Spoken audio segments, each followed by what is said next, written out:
Like, so as far as I know, you basically started out with this whole thing where you were talking about Brian Mulroney and those guys, and... That's right. I saw corruption firsthand. I wanted to know who was the boss. I traced it up to the top of the political scale, and I knew Mulroney had a boss, and I found out that the police had a similar scale, and their boss was unknown, and I found out that the media had a boss, and their boss was unknown, and they all pretend to be working for us, but they're all working for that other boss, because the model is the pyramid, and the pyramid shows basically what you have: the media, government, political side, religious side, and corporate side, leading up, getting narrower and narrower until they reach the top, and at the top of the pyramid is their boss. But if you go looking in that direction, you're following the high story, the history. You're getting further and further away from reality. All you're seeing is an important level of people at the top of a pyramid that has a dual pyramid facing in the opposite direction underground. Well, or you have moved up looking for answers going up when you should have gone into the building underground and moved down from there until you get to the point at the bottom of that pyramid, that mirror image, and that's where the real bosses live.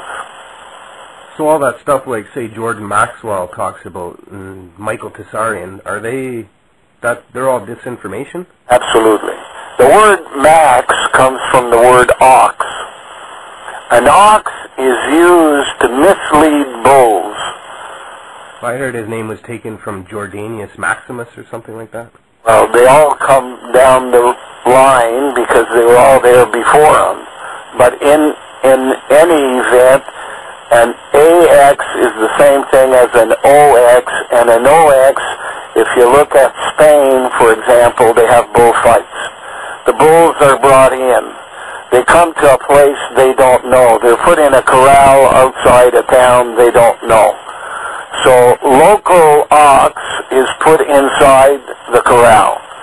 The morning of the bullfight, the gate is open.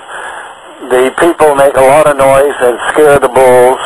And the ox knows where to go, so he takes off first, and he runs down the street, and he leads them all to the bull ring. None of the bulls survive the bull ring. They either get killed by the bullfighter or they get killed by the butcher. So they're basically, like, I heard they're indoctrinating people into this New World Order philosophy? It's all bullshit. And I could hear by the way you talk, obviously it sounds like Alan Watt really did rip you off? Alan Watt called me for weeks on end to pick my brain. Alan Watt bought a newspaper subscription, read it, and copied material from it. He never, I'm told, gave me any credit for having been the originator of all the ideas. However, that doesn't matter to me. I'm not in this for money. He might be in it for money.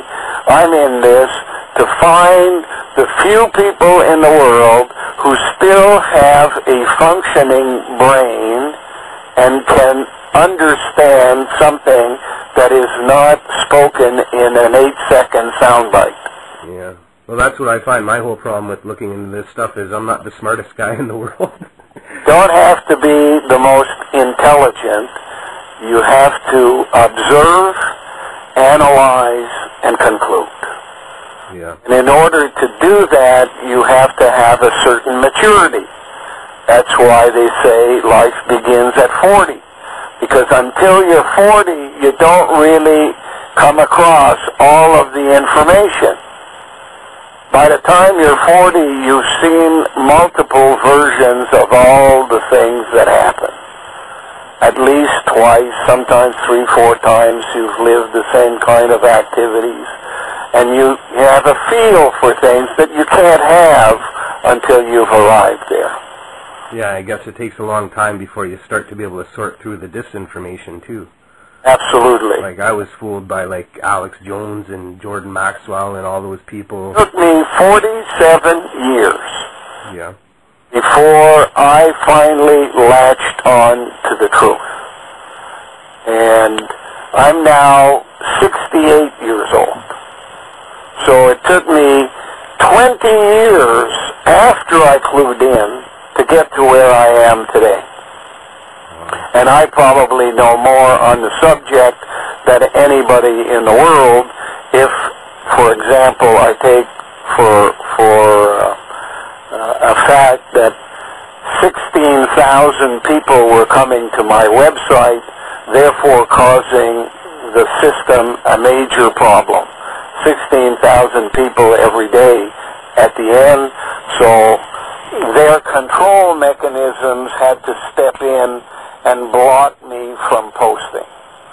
So since their control mechanisms includes people like Bell Canada, whose name is really Ball Canada. Yeah, I seen that somewhere too, you were saying that. The religion of the golden calf. They are the major spy unit that belong to secret societies. And they tap in on telephone lines and know everything that's going on. They control the internet. And they do it through agents. In my case, they just told me that my name could no longer be used on my website. I had Kealey.net, and I said, why is that? And they said, because you're spamming. I said, what are you talking about? I send out emails. Yeah. But they said, other people are copying your material and reprinting it everywhere, and that's spam. Oh, I see. I said, I can't control what other people do. I'm happy they're doing it, but I can't be blamed for doing it. They said, from now on, your name cannot be used on your site anymore. So they gave me another name of the word sculptor. And that lasted about 2 months, and now they don't allow anything. So I've just returned back to sending out emails to people and to posting on 3 Yahoo communities. Yahoo are a major part of the problem. And they monitor everything that goes on Yahoo, and they tried everything in their power to prevent me from posting. Right now, it seems that we've arrived at a point where they can no longer ignore me, so they are going to try to destroy me.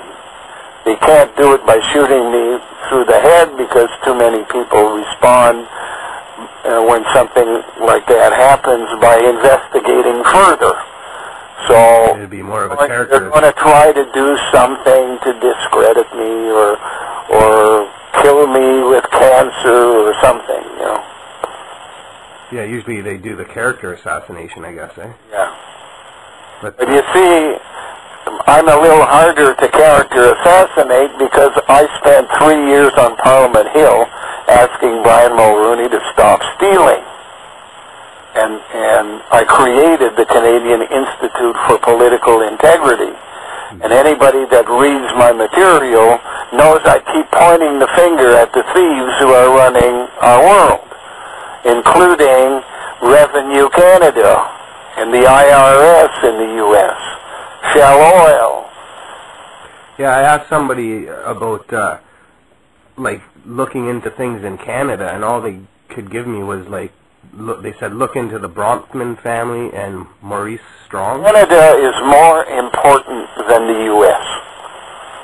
We are principally a caretaker nation. 30 million people are taking care of the largest, most prosperous geographic natural resource vault in the world.